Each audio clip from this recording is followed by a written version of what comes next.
جب کوئی انسان اسیر ہو جاتا ہے، جس کے ہاتھ میں اسیر ہو جائے، جہاں چاہے وہاں پر اس کو لے جایا جاتا ہے۔ اہل بیت اطہار علیہ السلام نے اپنے آپ کے کارنامے سے وہ کارنامہ انجام دیا کہ یزید مجبور ہو جاتا تھا کہ جہاں سے یہ چاہے وہاں سے نکال کر گزاریں۔ دیکھ کچھ الفاظ ہیں جن الفاظ کا ظاہری معنی ہمارے ذہنوں میں کچھ الگ ہے، لیکن اس کا جو واقعی معنی ہے وہ کچھ الگ ہے۔ مثال کے طور پر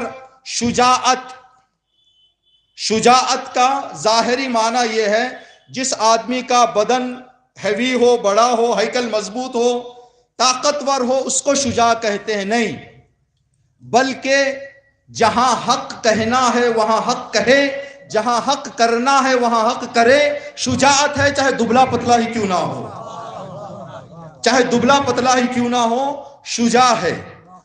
حق کی آواز کو بلند کرنا شجاعت ہے۔ اگر بدنی طاقت کا لحاظ کیا جائے تو پھر ہم خواتین کو شجاع نہیں کہہ سکتے۔ اگر بدنی طاقت کو معیار شجاعت مانا جائے تو کبھی ہم عورتوں کو شجاع نہیں کہہ سکتے۔ مصر کی ایک اہل سنت کی کاتبہ عائشہ بنت شاطی نے کتاب لکھی ہے، زینب کربلا کی شجاع خاتون۔ تو اگر بدنی طاقت کو شجاعت کہتے تو زینب کو شجاع کربلا نہیں کہنا چاہیے تھا، بلکہ حق بیانی کو شجاعت کہتے ہیں، چاہے وہ جو بھی ہو۔ تو اس معیار سے اگر بدن کی طاقت کو شجاعت فرض کیا جائے تو شجاعت کے معنی کو ہم نے سمجھا نہیں ہے۔ کوفے میں دو عورتوں نے دو کام انجام دیے، ایک مسلم کے لیے، ایک مسلم کے بچوں کے لیے۔ جہاں بہت سارے مرد حق سے چھپ کر بیٹھے تھے، دو عورتوں نے بتایا کہ کوفے میں اگر کوئی شجاع ہے تو وہ عورت ہے جس نے مسلم کو دروازہ کھولا، اور وہ عورت ہے جس نے مسلم کے بچوں کو گھر میں پناہ دی۔ شجاعت بدن کی طاقت کا نام نہیں ہے۔ تو یزید مجبور ہو کر اس قافلے کو آزاد کر دیا اس نے۔ اب وہ مجبوری کیا تھی، اس مجبوری کو سمجھنے کے لیے کچھ وضاحتیں آپ کی خدمت میں عرض کرنا ہے۔ اس سے پہلے کہ وہ وضاحتیں عرض کریں، جو آیت ہم نے آپ کی خدمت میں تلاوت کی سورہ آل عمران کی آیت نمبر 53 جس میں اللہ فرما رہا ہے وَمَكَرُوا وَمَكَرَ اللَّهُ، اللہ کے دشمن وہ بھی منصوبے لگاتے ہیں، اللہ بھی فکر کرتا ہے، اور اللہ بہترین فکر کرنے والا ہے۔ تو دشمن کے منصوبے خدا کے فکروں کے سامنے کبھی سر اٹھانے والے نہیں ہیں۔ تو یہاں پر اس آیت کو اگر ہم کربلا سے جوڑیں تو مکر اللہ کربلا کے قافلے کے ساتھ تھا، وہ مکرو یزید کے قافلے میں تھا۔ یزید مکرو کر رہا تھا، منصوبے لگا رہا تھا کہ کس طرح سے دین کو، کس طرح سے خاندان اہل بیت کو ختم کریں۔ اللہ فرما رہا ہے واللہ خیر الماکرین، اللہ بہترین فکر کرنے والا ہے۔ کربلا کو کن لوگوں کو لے جائیں، کب لے جائیں، کس وقت لے جائیں، کس راستے سے لے جائیں، یہ کوئی اتفاق نہیں ہے۔ اتفاق اگر ہوتا تو اتنے عرصے تک اتفاق پر گفتگو نہیں ہوتی۔ اگر کوئی آدمی ایکسیڈنٹ ہو کر خدا نہ کرے کہیں پر زخمی ہو جائے تو اس کے ایکسیڈنٹ کو صرف 5-10 منٹ پولیس آ کے انکوائری کر کے چلی جاتی ہے کہ یہ کیوں گرا، غلطی کس کی تھی، لیکن اس پر برسوں بحث نہیں ہوتی۔ برسوں بحث وہاں پر ہوتی ہے جہاں تدبیر اور سوچ سمجھ کر کوئی کام کیا جائے۔ کربلا کا 1400 سال سے تذکرہ بتا رہا ہے، کربلا کا ہر کام تدبیر کے تحت تھا، اتفاق نہیں تھا۔ اگر اتفاق ہوتا تو کبھی کا یہ ذکر ختم ہو گیا ہوتا، کبھی کا یہ ذکر ختم ہو گیا ہوتا۔ اگر جنگوں کو اسلام کے پھیلانے کے اعتبار سے دیکھیں تو خلفاء نے بہت ساری جنگیں کی، جن جنگوں کے نتیجے میں بڑے بڑے ملکوں کو انہوں نے فتح کر لیا اور اسلام کا دائرہ بہت وسیع کر دیا، لیکن ان جنگوں کا کہیں پر نام نہیں لیا جاتا۔ جن جنگوں کو رسول نے انجام دیا، جن جنگوں کو جس جنگ کو امام نے انجام دیا، وہ جنگ دیکھنے میں ایک مختصر زمین کے حصے میں انجام پائی، لیکن آج تک ان کا ذکر، ان کی یاد، ان کو بیان کیا جا رہا ہے۔ کیوں؟ وہاں پر مقصد اپنی حکومت کے دائرے کو بڑھانا تھا، یہاں پر مقصد دین خدا کو بچانا تھا۔ جہاں پر دین خدا کی بات آتی ہے وہاں اس بات کو بہتر سمجھنے کے لیے کہ خدا کا منصوبہ کیسے ہوتا ہے، خدا کی فکر کیسی ہوتی ہے، ایک مرتبہ صلوات پڑھ دیں محمد و آل محمد۔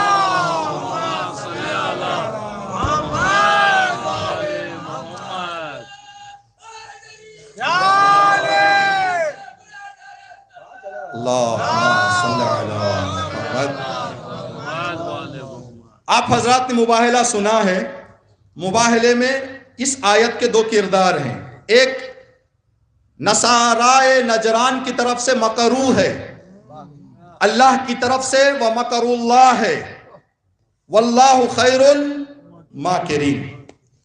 واقعہ آپ کی نگاہوں میں ہے، واقعہ زیادہ توضیح نہیں دینا ہے، صرف نتیجہ لینا ہے۔ رسول اللہ کی زندگی میں چھوٹی اور بڑی تقریباً 100 جنگیں ہوئی ہیں۔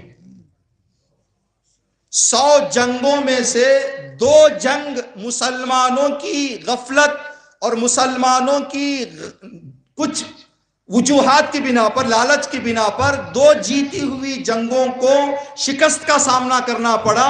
اس کے علاوہ 98 جنگوں میں رسول فتح اور کامیاب واپس لوٹے ہیں۔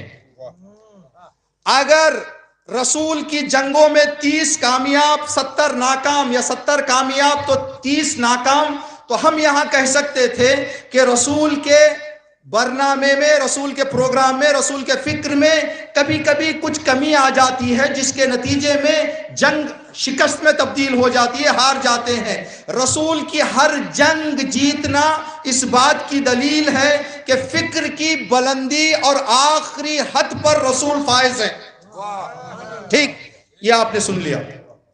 مباہلہ کو ہم جنگ کہیں یا جنگ نہ کہیں، مباہلہ جنگ ہے یا جنگ نہیں ہے؟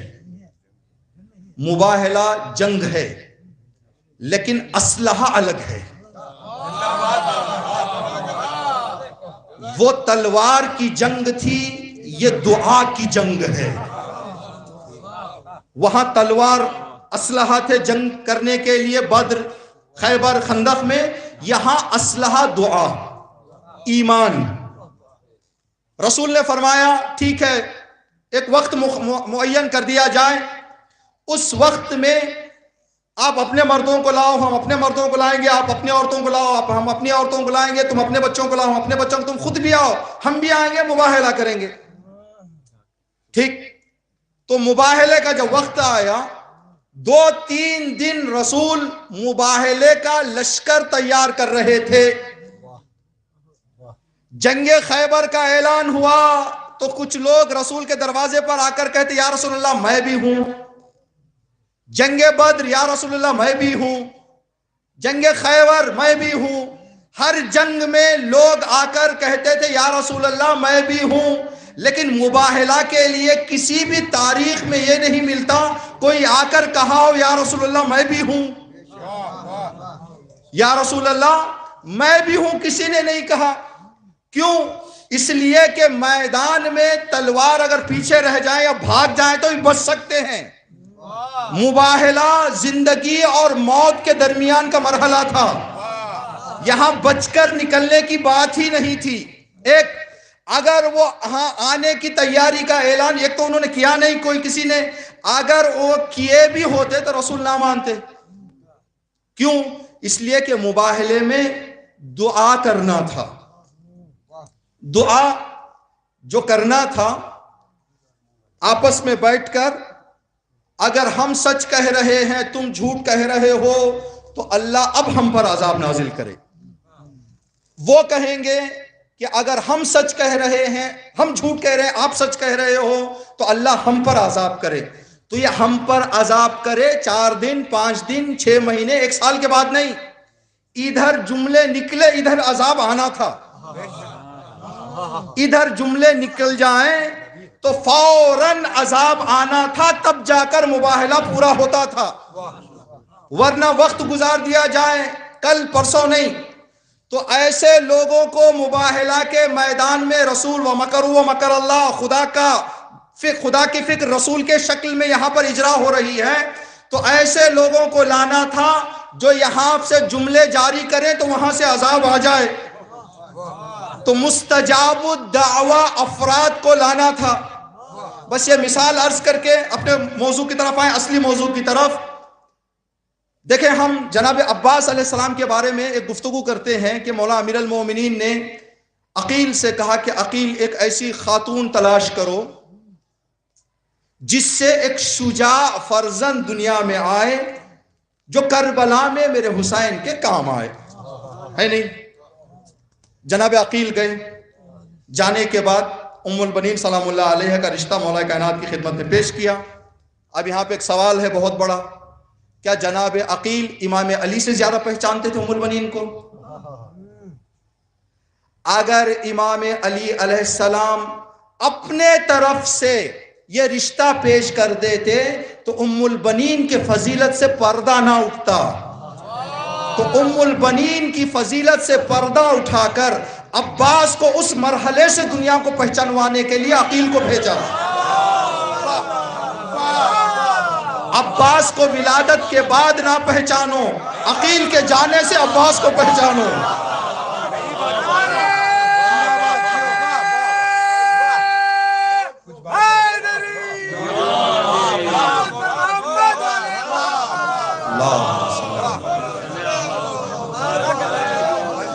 وقت کا سر اب بھی جھکانا نہیں بھولے، ہم وقت کا سر اب بھی جھکانا نہیں بھولے، حیدر کے غلاموں کو زمانہ نہیں بھولے، ایران و لبنان میں جا کر ذرا دیکھو، ایران و لبنان میں جا کر ذرا دیکھو، ارے ہم آج بھی تاریخ بنانا نہیں بھولے۔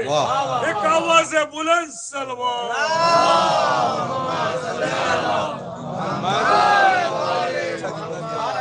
تو جناب عقیل گئے، رشتہ ڈھونڈ کر لائے، ٹھیک۔ اب جناب ام البنین آ گئی امیر المومنین کے گھر۔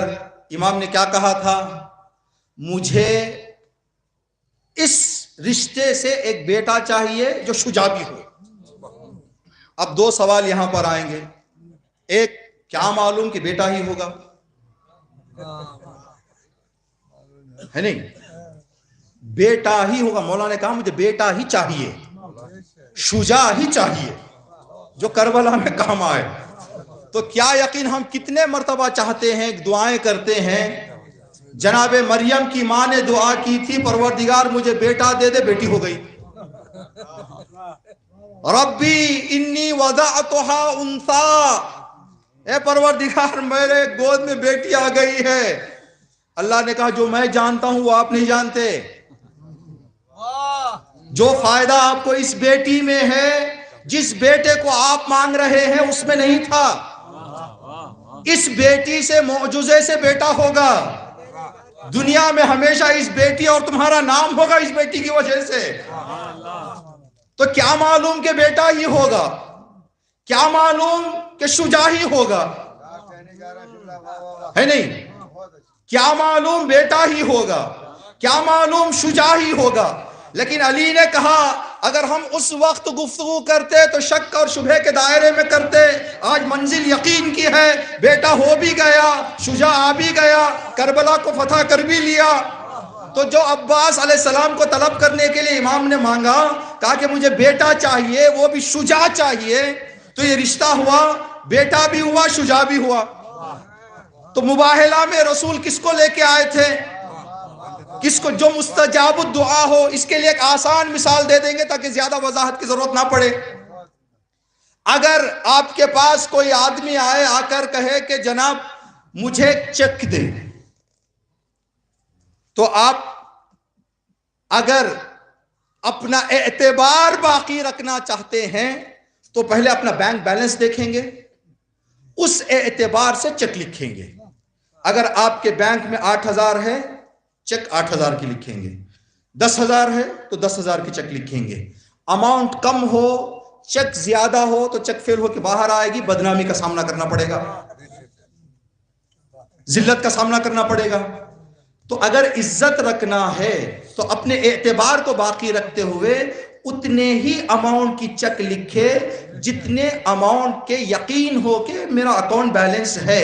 علی ابن ابی طالب نے خدا سے کہا کہ خدایا مجھے بیٹا چاہیے، شجاع چاہیے، یہ دونوں علی کو مل گئے۔ یعنی خدا کے اکاؤنٹ میں علی کا بینک بیلنس اتنا تھا، علی کو اطمینان تھا جو میں کہوں گا وہ پاس ہو کے آئے گا، جو میں کہوں گا وہ پاس۔ یہاں پر ایک بات ہے کہ ان لوگوں کی حدیثوں میں ہے 8-10 نشانیاں بتائی گئی ہیں کہ کن لوگوں کی دعا فوراً مستجاب ہوتی ہے۔ ایک نشانی جو بتائی گئی ہے، جن کے جسم میں ولادت سے موت تک، انتقال تک ایک دن کا حرام نہ گیا ہو، وہ مستجاب الدعویٰ ہوتے ہیں۔ تو جو لوگ غدی رسول کی خدمت میں پہنچے نہیں، انہوں نے 2 اعلان کر دیے، یا تو ہمارے پیٹ میں حلال نہیں ہے، ہم مستجاب الدعویٰ نہیں ہیں۔ دیکھیں یہ اللہ کا مکر ہے، جو اللہ کی فکر ہے اس طرح۔ تو کربلا جب شام آئے تو یزید مجبور ہو کر اس قافلے کو اس نے آزاد کر دیا۔ وہ مجبوری کیا تھی اس کی، انشاءاللہ کچھ باتیں آپ کی خدمت میں عرض کریں گے، ان سب باتوں کو بہتر انشاءاللہ ہم آپ تک پہنچا سکیں اور آپ حضرات کے ذہنوں تک یہ بات اچھی طرح سے پہنچ پائے۔ صلوات پڑھ دیں محمد و آل محمد۔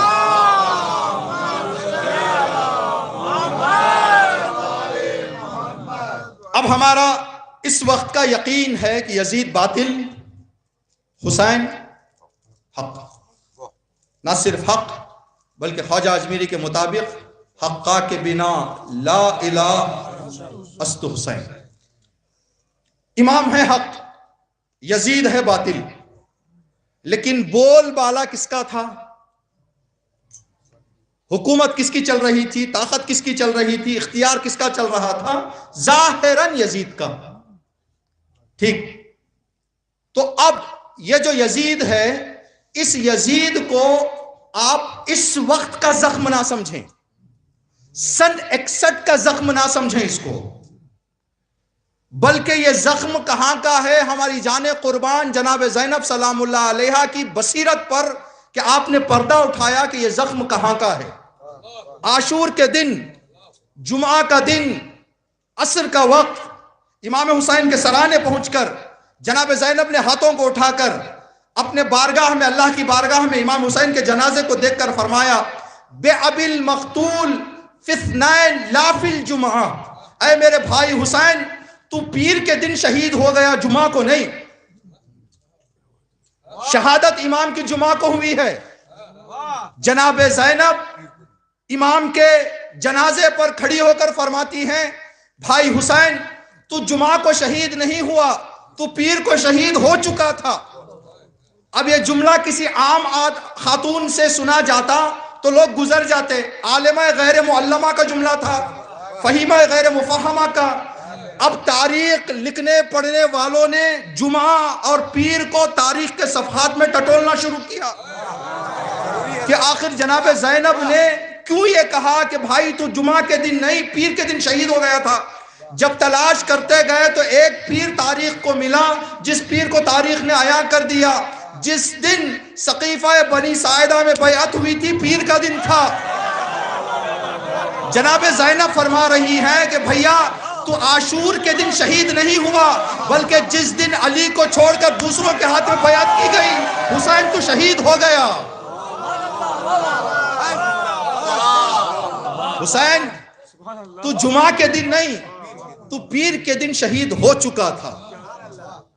اب جو بھی واقعہ اس طرح کا پیش آتا، چھٹے امام کے گھر کو آگ لگائی گئی تو امام باہر نکل گئے، آنکھوں سے آنسو جاری تھے، مولا رو کیوں رہے ہیں؟ کہا کل اگر دادی کے گھر پر آگ لگانے سے روکا گیا ہوتا تو آج ہمارے گھروں کو آگ نہ لگتی، کل اس گھر پر جرأت کے لیے روکا نہیں گیا تو آج ہمت یہاں تک آ گئی کہ ان کی اولاد کے گھروں کو آگ لگایا جا رہا ہے، ان کے اولاد کے گھروں کو جلایا جا رہا ہے۔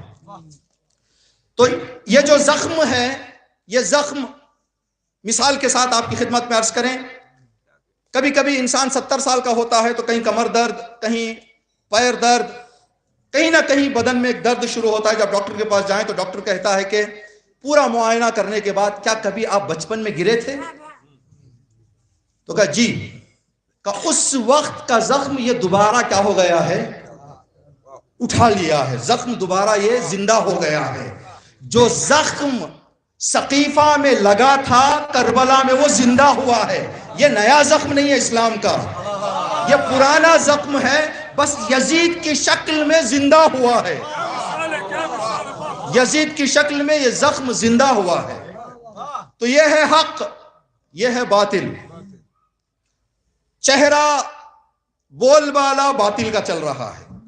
اگر حق اور باطل کو ہم تھوڑا سا پرکھیں تو کچھ باتیں ہمارے ذہنوں میں آئیں گی, کچھ دقتیں دیکھنے کو ملیں گی. پہلی دقت یہ کہ حق جہاں پر بھی انجام دیا جائے, جو بھی انجام دے, پاک فکر اور پاک دل رکھنے والا اس کو پسند کرے گا.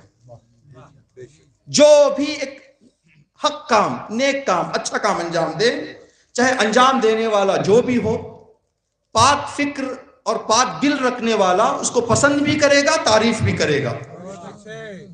اگر کوئی حق دیکھ کر برداشت نہیں کر رہا ہے تو دل کا بیمار ہے. دل کا بیمار ہے جو حق برداشت نہیں کر پا رہا ہے. ورنہ اگر دل پاک ہو, دل صحت ہو, فکر سالم ہو تو حق کو دیکھ کر تعریف بھی کرے گا, پسند بھی کرے گا, چاہے وہ جو بھی کرے. جیسے سچ حق ہے, امانت داری حق ہے, بڑوں کا احترام حق ہے, پڑوسیوں کی آرام کا ماحول فراہم کرنا حق ہے. اب یہ جو بھی کرے, اگر ہمارے پڑوس میں یہ غیر مسلمان آ جائے, وہ بھی ہماری احترام, پڑوسی کا لحاظ رکھ کر پریشان نہ کرے تو ہم پسند کریں گے, تعریف کریں گے اس کی. ہم یہ سوچ کر کہ یہ تو غیر مذہب کا ہے, اس کو ہم بغیر تعریف کے نہیں چھوڑتے. حق کے اندر تعریف اور پسندی ہے, چاہے کوئی آدمی مانے یا نہ مانے. تو حق, باطل سے نفرت ہوگی, جھوٹ باطل, خیانت باطل, پڑوسیوں کو تکلیف دینا باطل, بڑوں کا احترام نہ کرنا باطل. اب یہ کام چاہے اپنے ہی کیوں نہ کرو, انسان کو برا لگتا ہے. یہ حق اور باطل کی حقیقت ہے. یہ اب اس حقیقت کے حوالے سے اگر ہم دیکھیں, مولا امیر المومنین حضرت علی ابن ابی طالب علیہ السلام کے زمانے میں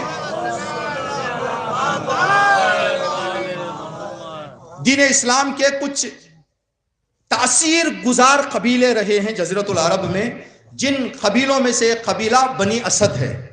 قبیلہ بنی اسد, جس قبیلے کے شہدائے کربلا کے 72 میں سے 17 اس میں ہیں, قبیلہ بنی اسد کے ہیں. حبیب ابن مظاہر اسدی, مسلم ابن اوسجہ اسدی, اس طرح کے 17 شہدائے کربلا ہیں جو قبیلہ بنی اسد کے تعلق رکھتے ہیں. یہ قبیلہ بڑا مضبوط قبیلہ ہے, بڑا مومن قبیلہ ہے, بڑا معتبر قبیلہ ہے. امام علی علیہ السلام کی حکومت کے وقت قبیلہ بنی اسد کے ایک شخص نے ایک گناہ کر دیا.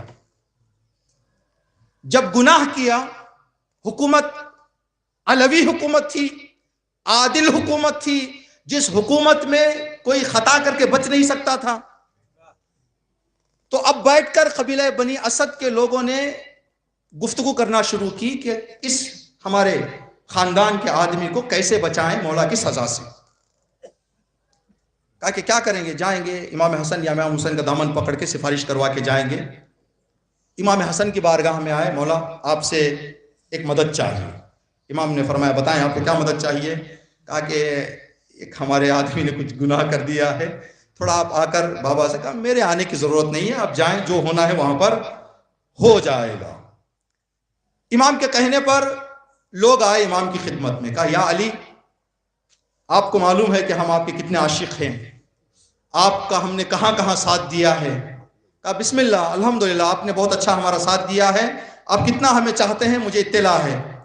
کہا مولا ایک مسئلہ لے کر ہم آپ کی خدمت میں آئے ہیں, ہمارے قبیلے کے ایک آدمی نے گناہ کر دیا ہے, اگر آپ ایک نظر کرم کر دیں.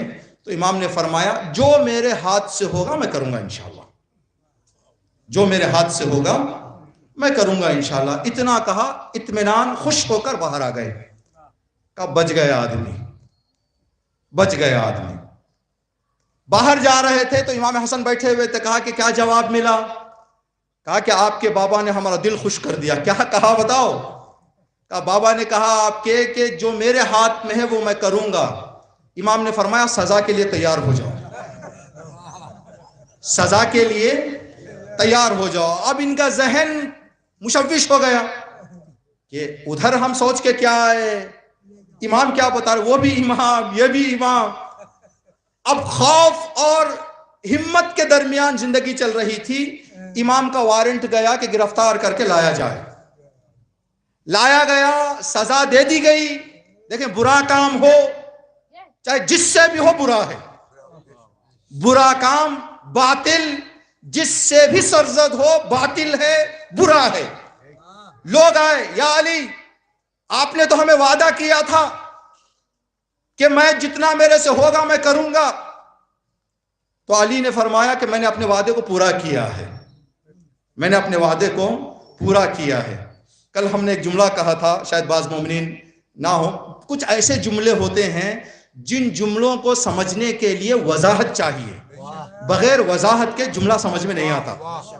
کل اللہ جنت نصیب کرے آیت اللہ شیخ حسن زادہ آمولی کا ایک جملہ ہم نے کہا کہ کچھ جوانوں نے شیخ حسن زادہ آمولی مرحوم کے پاس پہنچ کر کہنے لگے کہ آقا کچھ ہمیں نصیحت کریں، جوان گئے تھے ہمیں نصیحت کریں. تو آیت اللہ حسن زادہ آمولی نے فرمایا کہ میری نصیحت آپ لوگوں کے لیے یہ ہے کہ نامحرموں سے رابطہ نہ رکھو، چاہے وہ نامحرم مرد ہو چاہے عورت ہو. اب جوانوں کے ذہن میں سوال آ گیا، آغا نامحرم عورت تو جانتے ہیں لیکن نامحرم مرد کون؟ نامحرم مرد کہاں سے آئے گا؟ آپ جو فرما رہے ہیں نامحرم مرد سے بھی پرہیز رہو، دور رہو. کہا کہ جو انسان مجلسوں اور مسجدوں کا نہیں ہے وہ نامحرم ہے. جو خدا اور رسول اہل بیت سے دور ہے وہ نامحرم ہے. تو اس سے دیکھیں اس طرح سے آدمی کو وضاحت چاہیے. ایک بادشاہ ہمارے مراجع میں سے ایک مرجع کی خدمت میں جو اس وقت کے مرجع تقلید تھے، ایک بادشاہ نے خط لکھا، کہا کہ جناب ماہ رمضان ہے، دھوپ زیادہ ہے، دن بڑا ہے، میں بادشاہ ہوں، عجیب عجیب طرح کے کیس میرے سامنے آتے ہیں، عجیب عجیب طرح کے لوگ میرے سے ملنے کے لیے آتے ہیں، میں بھوکا ہو جاتا ہوں تو غصے میں آ جاتا ہوں. بھوک میں غصہ آ جاتا ہے مجھے، جس کی وجہ سے حق کو ناحق، ناحق کو حق، مظلوم کو سزا، ظالم کو رہا کر دیتا ہوں غصے میں آ کے. تو برائے مہربانی آپ فتویٰ جاری کریں کہ مجھ پر روزہ واجب نہیں ہے تاکہ عدالت سے میں اپنی حکومت چلا سکوں. آپ یہ اجازت دیں کہ میں روزہ چھوڑ دوں. لکھنے والا کون؟ بادشاہ وقت. کس کو لکھ رہا ہے؟ ایک مرجع کو. کون مرجع؟ حق کا علمبردار مرجع. کون کہہ رہا ہے؟ کیا کہہ رہا ہے؟ نہیں، حق ہے، جان چلی جائے حق. جواب میں لکھا اگر آپ روزہ رکھنے کی وجہ سے عدالت نہیں کر پا رہے ہیں، بادشاہی چھوڑ دے، روزہ نہیں چھوڑ سکتے. آپ حکومت چھوڑ دیں، آپ کرسی چھوڑ دیں اگر آپ کے اندر وہ قابلیت نہیں ہے. تو کچھ جملوں کی تفسیر چاہیے. امام حسن پہنچ گئے، امام علی سے فرمایا یا علی آپ نے تو کہا تھا جو میرے ہاتھ میں ہوگا میں کر دوں گا. کہا جو اگر اس کو رہا کرنا میرا مسئلہ ہوتا میرے ہاتھ کا تو میں چھوڑ دیتا، یہ خدا کا مسئلہ ہے، میں خدا کے دین کے مسئلے کو میں کچھ نہیں کر سکتا. اللہ نے کہا ہے مجرم کو سزا دو چاہے اپنا ہو چاہے پرایا، تو میں سزا دوں گا. تو حق چاہے اپنا کرے چاہے پرایا کرے پسند ہوتا ہے، باطل چاہے اپنا کرے چاہے پرایا کرے قلب سلیم اور فکر سلیم رکھنے والا انسان نفرت کرتا ہے، نفرت کرتا ہے. ماشاءاللہ ہمارے وطن سے گئے ہیں تھائی لینڈ بہت سارے لوگ، وہاں کے کچھ کلچر کو ہر آدمی پسند کرتا ہے. وہاں کا خاموش رہنا، وہاں کا ایک دوسرے کے حق کا رعایت کرنا، یہ وہ چیزیں ہیں جن چیزوں کو ہر آدمی پسند کرتا ہے، جبکہ وہ کسی الگ مذہب کے ہیں. تو الگ مذہب کے ہونے کی وجہ سے آدمی حق کو نادیدہ نہیں لے سکتا، حق کو تعریف کرے گا. یہ ایک. دوسرا، حق جب تک پیور حق ہو سمجھنا مشکل نہیں ہے، باطل جب تک پیور باطل ہو سمجھنا مشکل نہیں ہے۔ مصیبت وہاں پر آتی ہے جب یہ دونوں مل جاتے ہیں۔ حق اور باطل جب مکس ہو جاتا ہے تو یہاں پر لوگ بٹنا شروع ہو جاتے ہیں، فساد شروع ہو جاتا ہے، جھگڑے شروع ہو جاتے ہیں۔ خالص دودھ کو دودھ کہنے میں کوئی ہچکچاتا نہیں ہے، خالص پانی کو پانی کہنے میں کوئی ہچکچاتا نہیں ہے۔ مصیبت وہاں آتی ہے جہاں دودھ اور پانی مل جائے، دودھ اور پانی جہاں مل جاتے ہیں مصیبت وہاں آتی ہے۔ اگر حق کو حق بتایا جائے تو مصیبت نہیں آئے گی۔ امام حسین کا زمانہ اور امام علی کا زمانہ وہ زمانہ تھا جہاں حق اور باطل کو اس طرح سے ملا دیا گیا تھا کہ لوگ سمجھ نہیں پائے تھے کہ کہاں رہیں، کس کے پاس جائیں۔ حالات ایسے ہو گئے تھے، علی نعوذ باللہ بے نمازی اور علی کا دشمن نمازی۔ جب اس طرح سے الٹا سیدھا ہو جائے تو پھر دنیا کہاں سے آسانی سے سمجھ سکتی ہے۔ حسین نعوذ باللہ خارجی اور یزید خلیفۃ اللہ، جب جگہیں بدل جاتی ہیں تو مصیبتیں وہاں پر آتی ہیں۔ اگر حق کو صحیح سے حق پیش کر دیا گیا ہوتا، نوح کی کشتی میں سوار ہونے والوں کی تعداد زیادہ ہوتی، ڈوبنے والوں کی کم۔ یہ مصیبت اس لیے آئی کہ حق اور باطل کو ملا دیا گیا۔ اگر حق کو حق پیش کیا گیا ہوتا تو موسیٰ کے ساتھ پار ہونے والے زیادہ ہوتے، غرق ہونے والے کم ہوتے، لیکن پار ہونے والے کم تھے، غرق ہونے والے زیادہ تھے۔ اگر حق کو صحیح سے بتایا گیا ہوتا تو کربلا میں حسین کے لشکر میں زیادہ، یزید کے لشکر میں کم ہوتے، جبکہ ادھر تھے کم ادھر تھے زیادہ۔ یہ کب ہوتا ہے؟ جب حق اور باطل کو ملا دیا جاتا ہے۔ یہ دو باتیں۔ تیسری بات آخر میں صرف نتیجہ دینا آپ کی خدمت میں کہ جب حق اور باطل، حق کو شاید انجام دینے میں تھوڑی دشواری ہوتی ہے لیکن منوانے میں دشواری نہیں ہوتی، باطل کو انجام دینے میں بھی دشواری ہوتی ہے، منوانے میں بھی دشواری ہوتی ہے۔ باطل کو دونوں جگہوں پر مشکل کا سامنا کرنا پڑتا، حق کو ایک جگہ پر۔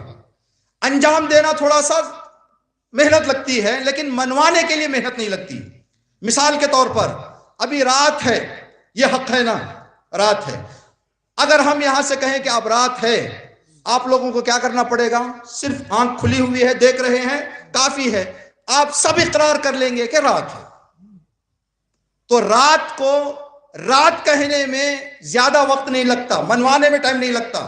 اگر اس وقت رات کو دن کہنا پڑے تو کیا کرنا پڑے گا؟ ایک آدمی کو کمرے میں بند کرنا پڑے گا، پردے لگا دینے پڑیں گے، فل فوکس لائٹ ڈال دینے پڑیں گے، اور اس سے کہیں گے کہ ابھی دن کے 11:30 بج رہے ہیں، تو وہ بیچارہ ہو سکتا ہے کنفیوز ہو جائے، اس لیے کہ اس کو کچھ ایسے انتظامات کیے گئے، دروازہ بند کرنا، لائٹ ڈالنا، پردے ڈالنا، یہ بھی کام کرنا پڑتا ہے اس کو۔ تو حق کو انجام دینے میں تھوڑا سا وقت لگتا ہے لیکن منوانے میں وقت نہیں لگتا۔ باطل کو انجام دینے میں بھی محنت لگتی ہے، منوانے میں بھی محنت لگتی ہے۔ رسول بیٹھے ہوئے تھے اپنے گھر میں، ازواج رسول سامنے تشریف فرما تھی، رسول نے نام نہیں لیا، کہا کہ تم میں سے کوئی ایک اسلام کی مخالفت میں گھر سے باہر نکلے گی، جب جائیں گی تو عسکر نامی گھوڑے پر بیٹھے گی، عسکر نامی گھوڑے پر بیٹھ کر جب نکلیں گی، ہو اب کے کتے اس کو بھونکیں گے، اس کے باوجود بھی میدان میں جا کر دین کا فاتحہ پڑھ کے آئے گی، دین کو نقصان پہنچا کے آئے گی۔ اب یہ کہہ دیا رسول نے، کس کو نہیں کہا، کس کو نہیں بتایا؟ بہت ساری جگہوں پر نام لینے کی ضرورت نہیں ہے، بہت خداوند عالم نے بھی اس فارمولے کو استعمال کیا ہے۔ خدا نے قرآن میں آیت نازل کی کہ جہنم میں جانے والے یہ کہیں گے یا لیتنا لم نتقس فلانا خلیلا، کاش ہم فلاں کو خلیل نہ کیے ہوتے، فلاں سے دوستی نہ کیے ہوتے تو یا اللہ تجھے کس کا خطرہ ہے؟ آج ہمارے یہاں اختلافات ہیں، تفریقے ہیں، مذاہب ہیں، ادیان ہیں، تو ہم فلاں کہہ کر کسی کا نام نہیں لیے بغیر ذکر کر دیتے ہیں۔ خدایا تو کیوں، تجھے تو بتا دینا چاہیے تو وہ فلاں کون ہے؟ تو اللہ کہے گا کہ بولنے کی ضرورت نہیں ہے، جو فلاں ہے وہ خود سمجھ جائے گا کہ کون ہے۔ فلاں، رسول خدا نے فرمایا میں کاش فلاں کو خلیل نہ بنایا ہوتا۔ کل زیارت اربعین ہے، زیارت اربعین میں امام حسین علیہ السلام کا ایک سلام ہے، السلام علیک، السلام علی ولی اللہ و حبیب۔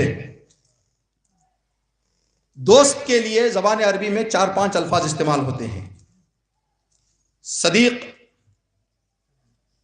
خلیل، حبیب، تینوں کا معنی ہے دوست۔ جب ہم حضرت ابراہیم کی زیارت پڑھتے ہیں زیارت وارثہ میں، السلام علیک یا وارث ابراہیم خلیل اللہ، جب رسول کی نوبت آتی ہے تو ہم کہتے ہیں السلام علیک یا وارث محمد حبیب اللہ۔ تو حضرت ابراہیم کو کہتے ہیں خلیل، حضرت پیغمبر کو کہتے ہیں حبیب۔ فرق کیا ہے خلیل اور حبیب میں؟ یہاں پر زیارت میں کل ہے یا لیتنی لم اتخذ فلانا خلیلا، کاش میں فلاں کو خلیل نہ بنایا ہوتا۔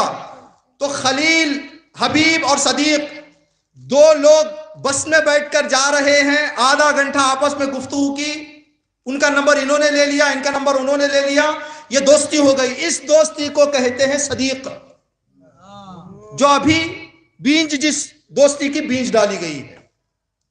اب 8 دن میں ایک مرتبہ، 4 دن میں ایک مرتبہ کال شروع ہوا، خیریت معلوم ہوئی، ان کے پروگرام میں یہ گئے، ان کے پروگرام میں وہ آئے، 1 سال 2 سال گزر گیا تو یہ ہو جائیں گے خلیل۔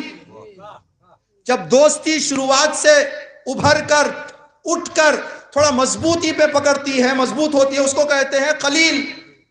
حبیب، جب دوستی انتہا کو پہنچ جاتی ہے تو اس کو کہتے ہیں حبیب۔ جب دوستی آخری منزل کو پہنچ جاتی ہے تو اس کو کہتے ہیں حبیب۔ صدیق، خلیل، حبیب۔ اگر کسی انسان کے 3 دوست ہوں، صدیق بھی ہے، خلیل بھی ہے، حبیب بھی ہے، اگر مشکل کا وقت آ جائے تو سب سے پہلے کس کو بلائے گا؟ حبیب کو بلائے گا۔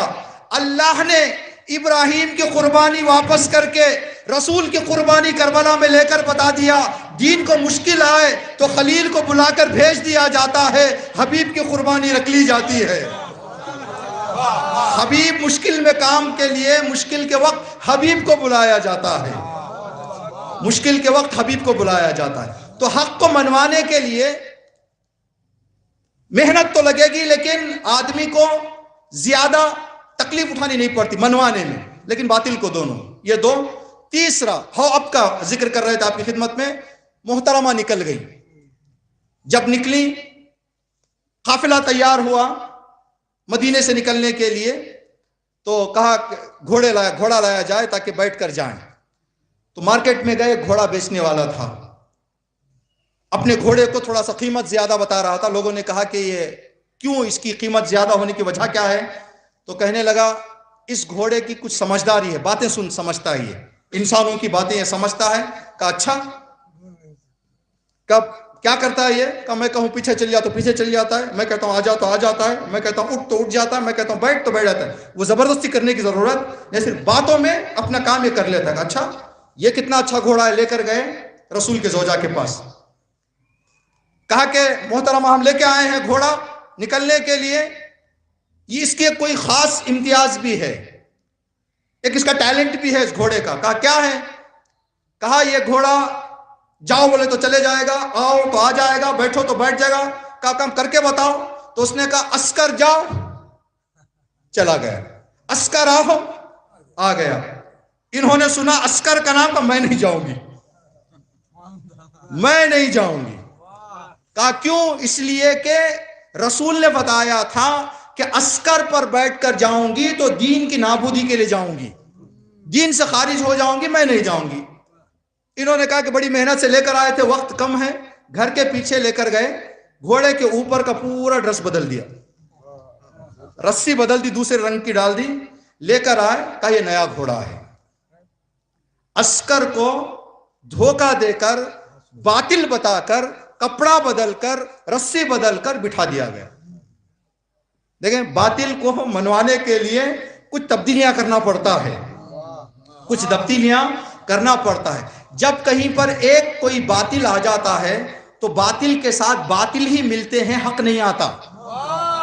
باطل سے باطل ہی ملتے ہیں, باطل سے باطل ہی جڑتا ہے, حق نہیں جڑتا. کہتے ہیں کہ ایک آدمی ہاسپٹل میں بیٹھا ہوا تھا, کلینک میں کسی ڈاکٹر کی, تو اس نے دیکھا کہ پولیس کا آفیسر آیا ہے.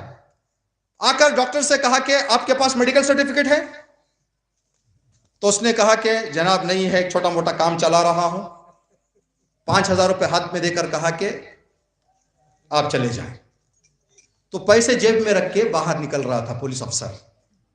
تو یہ جو بیمار بیٹھا ہوا تھا وہ دوڑ کر باہر گیا, کہا کہ جناب 5,000 کے لیے لوگوں کی جان کو خطرے میں ڈالتے ہیں, آپ کا کام تھا ان کو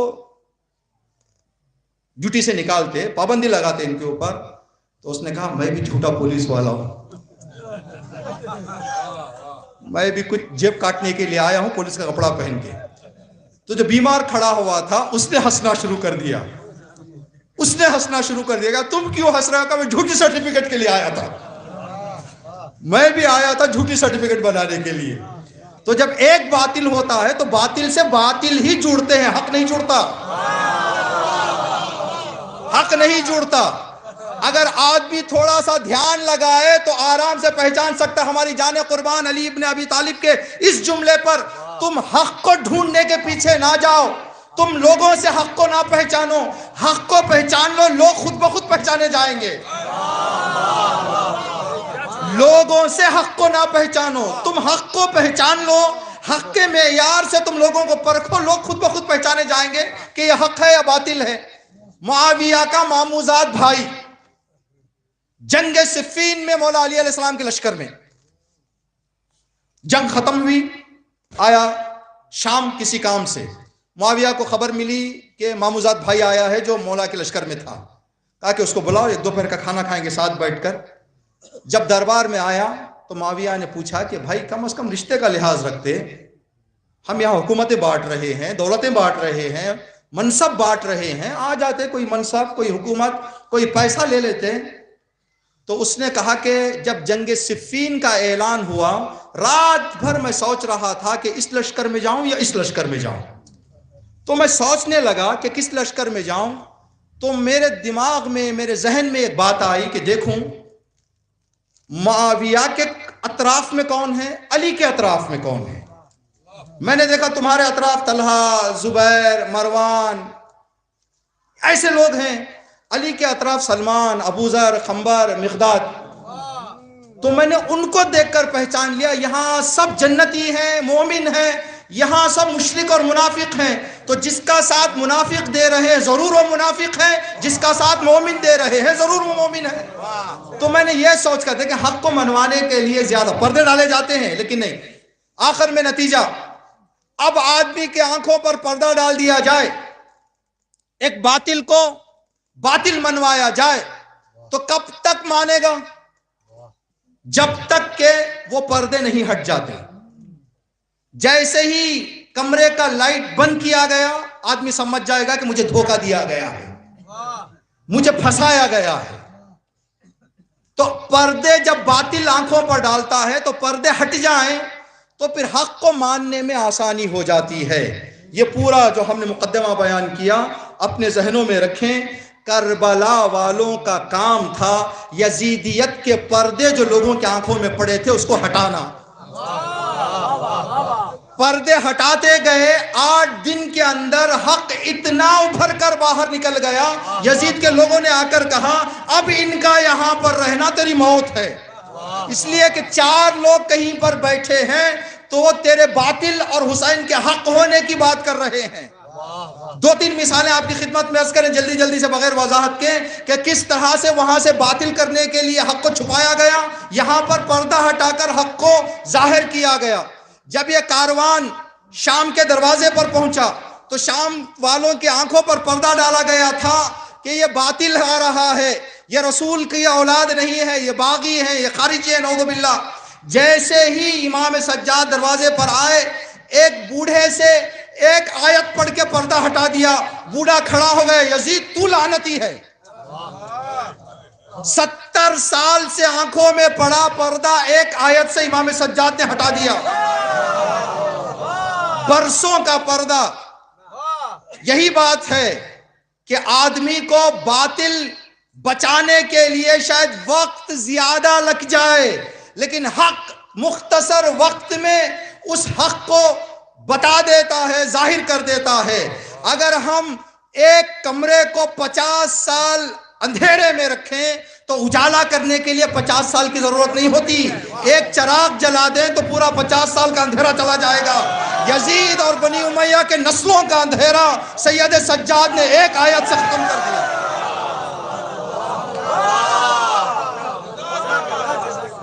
ایک آیت سے ختم کر دیا۔ اب ضعیف کو دربار میں لوگوں کے سامنے گردن کاٹی گئی۔ اس نے کہا تم جو کرنا ہے کر لو، میں نے حق کو پہچان لیا ہے، میرے آنکھوں سے باطل کا پردہ ہٹ گیا۔ امام دربار میں گئے، پھر باطل پردہ ڈالنے کے لیے ایک رٹائے ہوئے خطیب کو منبر پر بٹھایا تاکہ باطل کو پھر منوایا جائے۔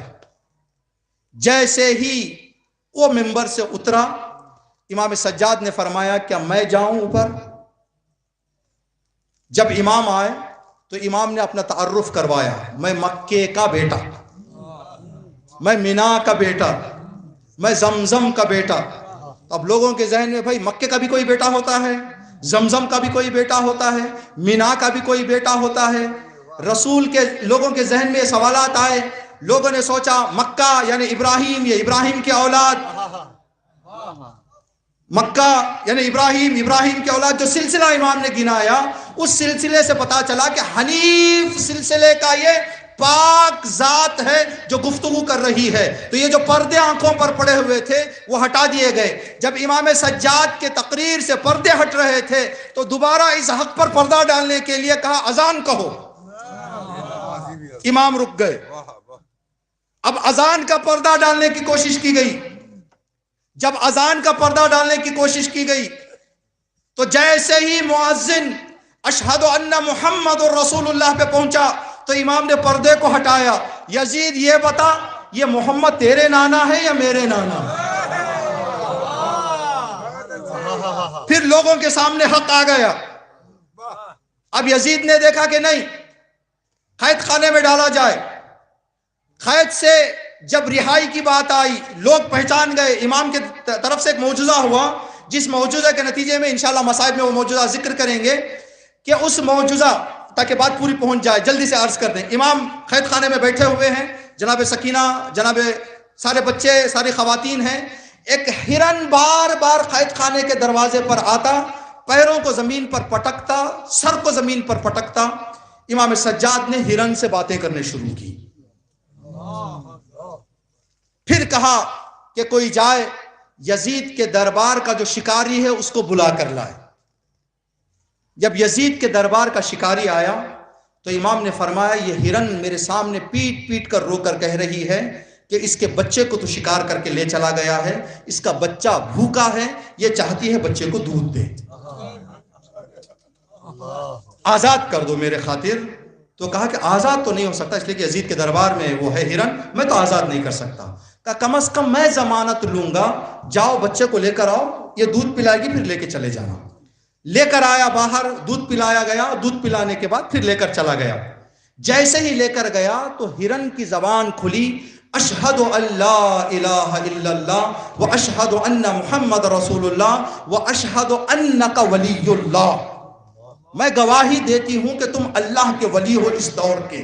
یہ جملے اس شکاری نے سنا، ہرن کے بچوں کو بھی چھوڑ دیا، امام کے پیروں میں گر گیا، کہا اے ولی خدا مجھے معاف کر دیجئے گا، میرے آنکھوں پر پردہ تھا۔ اب یہ معجزہ آگ کی طرح شام میں پھیل گیا۔ لوگ اپنی دعائیں لینے کے لیے، اپنی منتیں لینے کے لیے دربار کے دروازے پر ہجوم آ جاتا۔ تو یزید کے لوگوں نے کہا کہ یزید حق ہٹ گیا ہے، پردہ ہٹ گیا ہے، اب تیری حکومت پر خطرہ ہے، جلد رہا کر دے۔ جیسے ہی رہائی کا حربہ استعمال کر کے اپنے آپ کے پردوں کو باقی رکھنا یزید چاہتا تھا، جناب زینب نے فرمایا 3 دن عزاداری۔ تم ہمیں رہا کر کے یہ کہنا چاہتے ہو کہ بری ہو گئے ہو؟ میں پورے شام کو بتا کر جاؤں گی کہ تو کون ہے، سارے پردے ہٹا کر جاؤں گی جو تم نے 70-80 سالوں میں ڈالے ہیں۔ کہا ہم 3 دن مجلس کریں گے۔ اب 3 دن مجلس، منبر پر جناب زینب، سننے والی شام کی عورتیں، جس خاتون نے اپنی آنکھوں سے سارے مصائب دیکھے ہیں وہ بیان کرنا شروع کرے تو کیا قیامت ہوگی۔ جناب زینب نے بیان کرنا شروع کیا۔ شام کی عورتوں میں انقلاب آیا، جس انقلاب کے نتیجے میں پھر یزید تک یہ بات پہنچی کہ یزید تیرا بیڑا غرق ہو رہا ہے، اب ان کو قید میں بھی نہ رکھ، جلدی سے شام سے انہیں رہا کر دے۔ اب لوگوں کی آنکھوں پر پردہ ڈالنے کے لیے جن عماریوں کو تیار کیا گیا تھا ان عماریوں پر مخمل کے کپڑے ڈالے گئے سرخ رنگ کے، تاکہ لوگ سمجھیں کہ بڑے شان و شوکت کے ساتھ ان کو واپس کیا جا رہا ہے۔ جناب زینب جیسے ہی باہر نکلی اندر آ گئی، کہا سجاد میں نہیں جاؤں گی، یہ باطل پردہ ڈالنا چاہ رہا ہے، جب تک یہ مخمل کے کپڑے نکال کر کالے کپڑے نہیں ڈالے جائیں گے میں نہیں جاؤں گا۔ باطل کی طرف سے مخمل کا کپڑا ڈال کر حق کو چھپانے کی کوشش، جناب زینب نے کپڑے کو نکال کر سالہ سیاہ کپڑا ڈال کر شام سے کربلا تک اتنا پہنچا دیا کربلا کو کہ آج اس راستے میں 8 زیارت گاہیں ہیں امام حسین کی۔ تو کیا کام کیا اہل بیت نے، کس طرح سے یزید مجبور ہوا؟ کچھ نہیں کیا، صرف باطل کے پردے جو پڑے ہوئے تھے آنکھوں میں ان کو ہٹا دیا۔ جب باطل کے پردے ہٹ جائیں تو لوگوں کے سامنے حق عیاں ہو جائے، فکر رکھنے والے، دل رکھنے والے کبھی انکار نہیں کر سکتے، کبھی انکار نہیں کر سکتے۔ اللہ اکبر۔ جب جناب زینب نے مصائب پڑھا ہوگا کربلا، اللہ ہم سب کو زیارت نصیب فرمائے انشاءاللہ۔ یہ قافلہ کربلا پہنچا۔ کربلا پہنچنے کے بعد جو نوحہ خان کو لے کر گئے تھے وہ نوحہ خان بیمار ہو گیا تھا۔ سارے قافلے والوں نے کہا کہ زیارت ہو جائے لیکن ماتم نہ ہو، نوحہ نہ ہو تو بات جمتی نہیں ہے، تھوڑا سا دل کو تسلی نہیں ہوتی ہے، کوئی ہو جو چند بند نوحہ پڑے تاکہ ہم کچھ ماتم کر لیں۔ اب وہ تلاش کر رہے تھے، اتنے میں کیا دیکھا کہ ایک عرب قریب آیا، آ کر کہنے لگا کہ آپ کیا تلاش کر رہے ہیں؟ کہا کہ آپ تو عرب ہیں۔ کہا نہیں، آپ کو کیا چاہیے؟ کہا کہ ہم ایک فارسی میں نوحہ پڑھنے والا چاہیے تاکہ فارسی میں نوحہ پڑھے تو ہم ماتم کریں۔ کہا میں فارسی جانتا ہوں، اگر آپ اجازت دیں تو نوحہ پڑھ دوں گا۔ کہا اس سے بہتر کیا ہے، ہم ڈھونڈ رہے تھے، آپ خود چل کر آ گئے ہو، آپ ماتم نوحہ پڑھو، ہم ماتم کریں گے۔ لوگ کھڑے ہو گئے ماتم کرنے کے لیے، عرب نوحہ پڑھتا گیا فارسی میں، لوگ ماتم کرتے گئے۔ اس قافلے کے جو مولانا تھے، جو سالار گئے تھے قافلے کے رہنما، وہ ماتم کے دوران زمین پر بیٹھ کر دھاڑے مار مار کر رونے لگے، سر پیٹ پیٹ کر رونے لگے۔ جیسے ہی ماتم ختم ہوا سب نے ان کو دیکھا، کہا کہ جناب آپ کیوں اتنے شدت سے آنسو بہا رہے ہیں؟ تو کہا تم لوگوں نے نوحے کے باتوں پر، بندوں پر توجہ نہیں کی۔ کیا کہہ کر پڑھ رہا تھا؟ یہ نہیں کہہ رہا تھا بی بی زینب، بی بی زینب، بلکہ کہہ رہا پھوپھی زینب، پھوپھی زینب، پھوپھی زینب۔ اگر آج کوئی پھوپھی زینب کہہ کر ماتم کر سکتا ہے تو وہ ہمارے زمانے کا امام ہے، بس زمانے کا امام ہو سکتا ہے۔ لوگوں نے تلاش کرنا شروع کیا تو دیکھا کہ وہ عرب نظر نہیں آتا۔ سب سمجھ گئے کہ امام زمانہ نے جناب زینب کا نوحہ پڑھا ہے۔ اللہ اکبر۔ جب وہ دور آئے گا جب امام ظہور فرمائیں گے، ہم بیٹھے ہوں گے یہاں بیٹھ کر، میری پھوپھی پر یہ قیامت آئی، میری ماں پر، میرے جد پر یہ قیامت آئی۔ جب یہ مصائب ہم سنیں گے تو ہمارے دل پھٹ جائیں گے، اس لیے کہ جس نے کربلا کو آنکھوں سے دیکھا ہے وہ مصائب پڑھنا شروع کرے۔ جناب زینب جب رہائی کی خبر ملی، یہ کہا گیا کہ اب یہ قافلہ یہاں سے جا سکتا ہے۔ جناب زینب نے فرمایا سجاد یزید سے کہو کہ لوٹا ہوا سامان واپس کرے، ہم اپنے سامان کے بغیر یہاں سے نہیں جائیں گے۔ یزید نے کہا کہ میں اس سے قیمتی سامان دے دوں گا۔ امام سجاد نے فرمایا یزید تیری پوری حکومت بھی مجھے مل جائے، پوری دنیا بھی مل جائے تو اس لٹے ہوئے سامان کے ایک کرتے کی برابری نہیں کر سکتی جو میری دادی نے اپنے ہاتھوں سے گوندا ہے۔ ہمیں ہماری دادی کا کرتا چاہیے۔ کون سا کرتا فاطمہ زہرا کا؟ یہ امامت کی امانت تھی جو امام نے یزید سے طلب کیا۔ چھٹے امام کی خدمت میں ایک شخص آیا، آ کر کہنے لگا کہ مولا، محرم کا جب چاند نمودار ہوتا ہے تو محرم کا چاند نمودار ہونے کے فوراً بعد لوگوں کے دل اداس ہو جاتے ہیں، خود بخود غمگین ماحول ہو جاتا ہے۔ یہ ماحول عاشور کے رات تک رہتا ہے، شام غریباں تک رہتا ہے، پھر 11 محرم کو وہ ماحول نہیں رہتا۔ آخر ان 10 دنوں میں یہ خاص درد کا جو ماحول ہوتا ہے، اس کی وجہ کیا ہے؟ جب امام سے سوال کیا تو امام زمین پر بیٹھ کر رونے لگے۔ کہا مولا جواب مجھے چاہیے۔ کہا میں تجھے جواب دے رہا ہوں، اس لیے کہ جب محرم کا چاند نمودار ہوتا ہے، ہماری دادی ہمارے جد کے پھٹے ہوئے کرتے کو عرش پر لہرا دیتی ہے۔ جب اس عرش کی ہوا دنیا میں پھیلتی ہے تو چاہنے والوں کے دلوں کو غمگین کر دیتی ہے۔ جب شام غریباں ہوتی ہے تو پھر ہماری جدہ اس کرتے کو اپنے دامن میں رکھ لیتی ہیں کہ پھر اگلے محرم میں مہمان بن کے تمہارے حاضر ہوں گی، تمہارے دربار میں آؤں گی۔ تو یہ کرتا امام نے طلب کیا، ایک ایک سامان کر کے آتا جا رہا تھا۔ جب سارا سامان آ گیا تو شہداء کے سروں کی باری آئی، ایک ایک سر کر کے قافلے کو دیا جا رہا تھا۔ کبھی قاسم کا سر آیا، کبھی شہداء کے سر آئے، ایک ایک شہید کا سر۔ اتنے میں ایک چھوٹا سا سر آیا جس سر کو دیکھ کر شام کے دربار کی عورتوں نے رونا شروع کر دیا۔ وہ سر کس کا سر تھا؟ علی اصغر کا سر تھا، 6 مہینے کے ننھے مجاہد کا سر تھا۔ جب ام رباب کی گود میں دیا گیا تو ام رباب نے سینے سے لگا لیا۔ اتنے میں ایک اور سر لایا گیا، جس سر کو جب قریب پہنچایا گیا، اس سے پردہ ہٹایا گیا تو شام کی عورتوں نے سب مل کر ایک جملہ کہا، اللہ کرے کہ اس کی ماں مر چکی ہو، اس چاند سے چہرے کی ماں اس صورت کو، اس غم بھرے دکھ ماحول کو، اس مصیبت کو کیسے دیکھے گی؟ کیا اس بچے کی جوان کی ماں زندہ ہے؟ کس کا سر تھا؟ علی اکبر کا سر آیا تھا۔ ام لیلا سے کہا، ام لیلا نے کہا اے شام کی عورتوں، اس جوان کی دکھیاری ماں زندہ ہے۔ اللہ اکبر۔ قافلے کو جب رہائی ملی، جب جا رہے تھے کربلا کے قریب، جناب زینب سلام اللہ علیہا نے سید سجاد سے سوال کیا، سجاد کربلا کتنا دور ہے؟ اب مختصر فاصلہ ہے، ہم پہنچ جائیں گے۔ اللہ اکبر۔ جب یہ قافلہ شام سے نکلا ہے تو یوں بتایا گیا ہے کہ حکم دیا امام سجاد نے کہ رات کو قافلے کو چلایا جائے، دن کو قافلے کو آرام کیا جائے، تاکہ سیدانیوں کی چھاؤں پھر کوئی نہ دیکھے، سیدانیوں کا پردہ کوئی نہ دیکھے، سیدانیوں کے پردے پر کوئی بات نہ آئے۔ جیسے ہی شام میں رہائی کے بعد چادریں تقسیم کی گئیں تو جناب زینب نے چادر کو اٹھایا، سر پہ رکھ کر فرمایا عباس اب تو آنکھیں کھول دے، زینب کے سر پر چادر آ گئی ہے۔ عباس جب سے کربلا سے نکلے ہیں میں نے تمہاری آنکھوں کو بند دیکھا ہے۔ اجرکم اللہ۔ خدا کوئی غم نہ دے سوائے غم سید الشہداء کی۔ بانیان مجلس کی سفارش ہے کہ چند جملے جناب علی اکبر کے مسائل پڑھے جائیں۔ اللہ اکبر۔ کون سا علی اکبر کا غم؟ وہ غم جب انسان کو کوئی بڑے دکھ کی خبر دینی ہوتی ہے تو کہا جاتا ہے کہ اس کو آہستہ آہستہ دیں، ایک وقت میں نہ بتائیں، بلکہ آرام آرام کر کے بتائیں، تھوڑا تھوڑا کر کے بتائیں تاکہ آدمی سنبھال پائے۔ جناب علی اکبر کا غم وہ غم ہے جس غم کو برداشت کرنے کے لیے امام حسین کو بچپن سے تیار کیا گیا تھا۔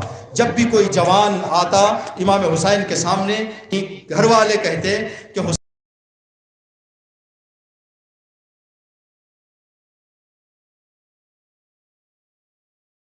جب تمہارا جوان اس کے برابر ہوگا تو اس کے سینے پہ برچی لگے گی۔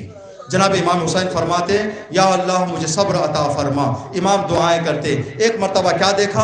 امام ایک سائے میں بیٹھے ہوئے ہیں، آنسو بہا رہے ہیں، کم سنی کا عالم ہے۔ جناب سلمان فارسی کے کانوں میں امام حسین کے رونے کی آواز آئی تو رسول اللہ کی سفارش تھی سارے اصحاب کو، کہیں پر تم حسین کو روتا ہوا دیکھو تو حسین کو سنبھال لو، اس لیے کہ حسین کے آنسوؤں سے مجھے تکلیف ہوتی ہے۔ جناب سلمان قریب پہنچے، شہزادے رو رہے ہو، کوئی خاص وجہ ہے؟ کہا کہ سلمان جو چیز میں میں سوچ کر رو رہا ہوں، شاید تم تاب نہیں کر پاؤ گے۔ کہا کہ شہزادے مجھے بتائیں تو صحیح، آپ کے نانا نے مجھے آپ کے گھر میں شمار کر دیا ہے، منا اہل البیت کہہ دیا ہے۔ کہا سلمان اگر سن سکتے ہو تو سنو، میرے نانا نے بتایا کہ جب میں بڑا ہو جاؤں گا تو اللہ مجھے ایک بیٹا دے گا جس کا نام میں علی اکبر رکھوں گا۔ جب میرا بیٹا 18 سال کا ہو جائے گا تو غربت کے عالم میں میرے آنکھوں کے سامنے میرا بیٹا شہید ہو جائے گا۔ میں اس منظر کو سوچ کر آنسو بہا رہا ہوں۔ اللہ اکبر۔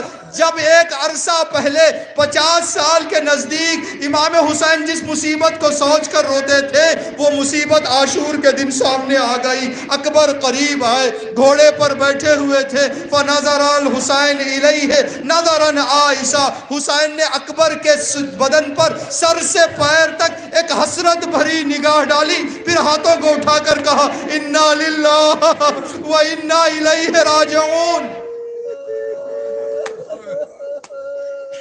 جب میدان میں جانے کی نوبت آئی، امام نے فرمایا بیٹا اکبر میں تمہیں اجازت دے رہا ہوں، لیکن جب تک میرا اور تمہارا آمنا سامنا رہے بیٹا اکبر مڑ مڑ کے دیکھ لیا کرو۔ جناب اکبر چند قدم آگے گئے، کیا دیکھا کہ پیچھے کوئی گر گیا ہے۔ مڑ کر دیکھا تو ضعیف باپ ہے جو خاک کربلا پر گر گیا ہے۔ جناب علی اکبر گھوڑے سے اترے، قریب آئے، بابا آپ نے تو مجھے رخصت کر دیا تھا، پھر آپ میرے پیچھے کیوں آ رہے ہیں؟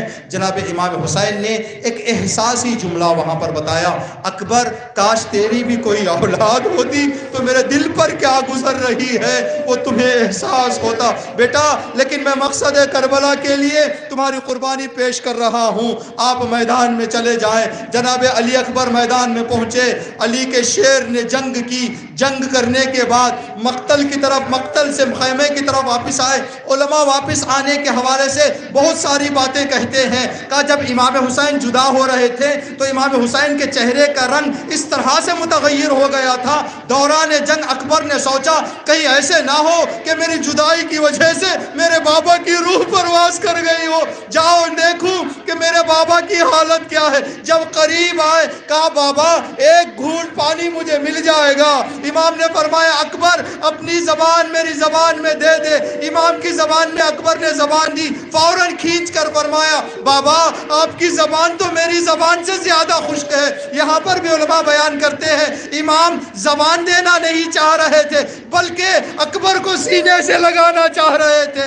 زبان کہہ کر امام نے اکبر کو سینے سے لگا لیا، بیٹا اب تیری جوانی خاک میں مل جائے گی۔ جناب علی اکبر میدان میں جا رہے تھے، امام نے فرمایا اکبر اب تجھے بابا اب کوثر سے سیراب کریں گے۔ سب شہیدوں میں اور جناب علی اکبر میں ایک فرق ہے، جو بھی شہید گھوڑے سے گرتا تو یہ جملہ کہتا السلام علیکہ یا ابن رسول اللہ، السلام علیکہ یا ابا عبداللہ، مولا میرا سلام قبول کرے۔ سلام پہنچانے کا مطلب یہ ہے کہ آئے مدد کے لیے، لیکن جب اکبر گھوڑے سے گرے تو اکبر نے یہ نہیں کہا السلام علیکہ یا ابا عبداللہ، بلکہ فرمایا وعلیکہ السلام یا ابتا، بابا وہیں رہے، اکبر کے قریب نہ آئے، جو قیامت اکبر پر ہو گئی ہے وہ آپ نہیں دیکھ پائیں گے۔ آخر کیا قیامت آ گئی تھی؟ جب امام پہنچے اکبر کے سرانے تو امام نے ایک جملہ کہا فقتلوہ اربن اربا، اکبر کی کوئی ہڈی بدن میں سلامت نہیں تھی، اتنے خنجر اور اتنے تیر اکبر کے بدن پر لگائے گئے۔ اللہ اکبر۔ آخری جملات اور آپ کی زحمت تمام۔ جب امام خیمے سے نکلے تو قبیلہ بنی اسد کے بچوں سے کہا تھا اے قبیلہ بنی اسد اگر تمہارے والدین تمہارے مرد ہمارے جنازوں کو دفنانے اور ہماری مدد کے لیے نہ آئے، عورتوں تم آ جاؤ، اگر عورتیں تم بھی نہ آئے، بچوں سے کہا اے قبیلہ بنی اسد کے بچوں تم ہماری مدد کے لیے آ جانا۔ امام نے بچوں کا نام کیوں لیا تھا؟ علماء فرماتے یہی مقام تھا جب جناب اکبر کے جنازے کو امام حسین اٹھا کر خیمے میں لانا چاہ رہے تھے، ہڈیاں جس کی ٹوٹ گئی ہوں اس کا بدن اب کھڑا نہیں ہو سکتا، اس کو اٹھایا نہیں جا سکتا۔ امام اکبر کے پیروں کو اٹھاتے تو سینہ زمین پر رہ جاتا، سینے کو اٹھاتے تو پیر زمین زمین پر رہ جاتے. ایک جگہ تک امام کھینچ کر لائے. جب ضعیف باپ سے یہ اٹھایا نہ گیا جنازہ تو امام نے بچوں کی طرف رخ کر کے فرمایا یا فتى یا بنی ہاشم احملوا اخاکم الی الفسطاط، اے بنی ہاشم کے بچوں آؤ اپنے بھائی اکبر کے جنازے کو خیموں تک پہنچا دو. اب اس ضعیف کے ہاتھوں سے یہ جنازہ نہیں اٹھتا. الا لعنت اللہ علی القوم الظالمین سیعلم الذین ظلموا ای منقلب ینقلبون. ربنا تقبل منا